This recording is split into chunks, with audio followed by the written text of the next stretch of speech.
Never stop innovating. Hi, I'm Brian Pombo. Welcome back to Brian J. Pombo Live. Today, I brought this little guy along. I don't know if you've ever seen one of these.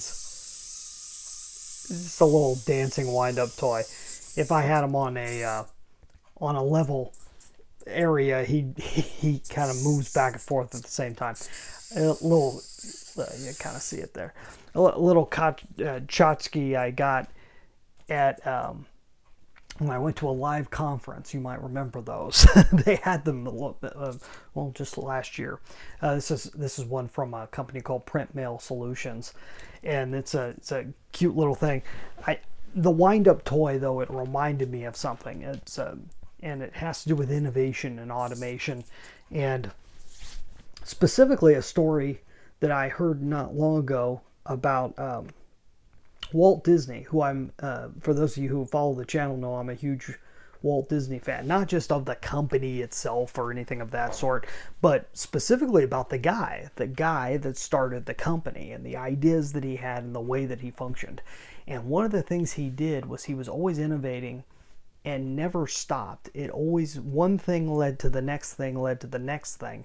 And most of the things you never hear about were complete and utter failures. They never went anywhere. They ended up morphing into something else. And one such story is one where he had gone to, I believe it was France, and had gotten a bunch of little wind-up toys for his kids. They were very intricate. They were this type of thing.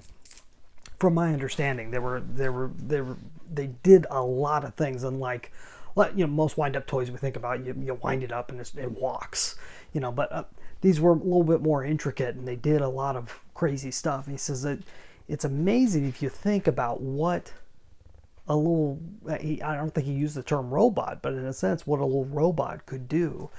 And it sparked something. It sparked an inspiration in him and inspired him to be able to move on, and came up with an idea. He said, I want to build something.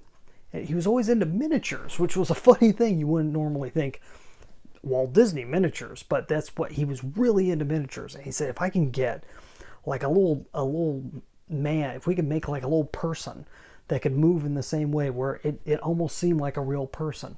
And he said we could have a little dancing man. And so they went through this whole process of filming Buddy Epson, who those of you who watched old television would know. He was from the he was the dad on the Beverly Hillbillies, right? Buddy Epson. And he was an old vaudeville performer, and he was really good at dancing. So they did all this filming of him doing dancing, so that his animators could then look at that and look at trying to create what at the time was audio animatronics, but they didn't have it yet. They didn't do it. This was before Disneyland, okay? He was still making cartoons, and he's trying to figure out how to make a little dancing man. And so that he can have something to show people. It was just something in his mind. And all these ideas ended up leading on. They started doing that, and it never got finished. They never finished. It was called like the Little Dancing Man Project or something like that. I think it was called Tiny Man Project.